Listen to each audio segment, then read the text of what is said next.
సముద్ర తీర ప్రాంత గ్రామాల్లో పారిశ్రామీకరణ పేరుతో ఏర్పాటు చేసిన బల్క్ డ్రగ్స్ సంస్థల మూలంగా ఉపాధి కోల్పోతున్న సాంప్రదాయ మత్స్యకారులను ఆదుకోవాలని కోరుతూ యు కొత్తపల్లి మండలం మత్స్యకారుల జిల్లా కలెక్టర్ షాన్ మోహన్ సగిలికి వినతిపత్రం అందజేశారు. ఈ సందర్భంగా మత్స్యకారులు సూరాడ రాజు, సిహెచ్ దావిదులు మాట్లాడుతూ బల్క్ డ్రగ్స్ సంస్థల మూలంగా అనేక మత్స్యకార కుటుంబాలు ఉపాధి కరువై నడి రోడ్డున పడ్డాయని ఆవేదన వ్యక్తం చేశారు. అరబిందో ఫార్మా కంపెనీ వాళ్లు వేసిన పైప్ లైన్ల వలన వాటి నుండి సముద్రంలోనికి వదిలే వ్యర్థాల వల్ల సముద్రం నీరు మొత్తం కలుషితమై ఆ చుట్టుప్రక్కల 20 కిలోమీటర్ల మేర జీవించే మత్స్య సంపద మొత్తం చనిపోయి సముద్రంపై తేలిపోవడం జరుగుతుందని విచారం వ్యక్తం చేశారు.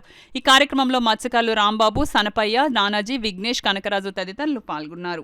జీవన స్థితిగతులు పూర్తిగా నశించిపోతాయండి, మత్స్య సంపద పూర్తిగా నశించిపోతుంది.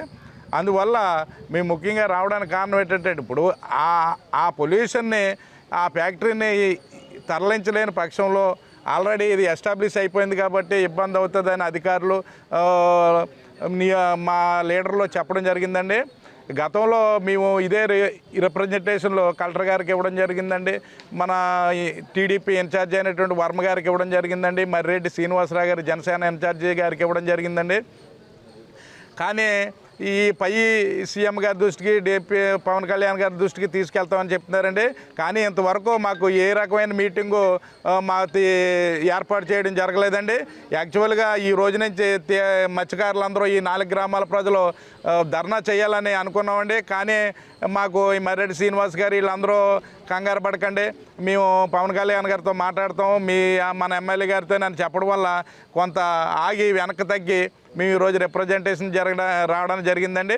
అందువల్ల ఈ పొల్యూషను వల్ల మత్స్య సంపద నశించిపోతుంది కాబట్టి మాకు మత్స్యకారులందరికీ మనకి జీవన భృతి ఏర్పాటు చేయవలసిందిగా కోరుచున్నామండి నెల. అలాగే మాకు మా మత్స్యకార కుటుంబాలకు సంబంధించిన యువకులకి ప్రతి ఒక్కరికి ఇంటికో ఉద్యోగం చొప్పున ఇవ్వాలని డిమాండ్ చేస్తున్నామండి. అలాగే మాకు ఈ మత్స్యకార గ్రామాల్లోని విద్య కోసము మెరుగైన ప్రమాణాలు కల్పిస్తారని మేము ఆశిస్తూ మీ ద్వారా పెద్దలకు తెలియజేసుకుంటాం.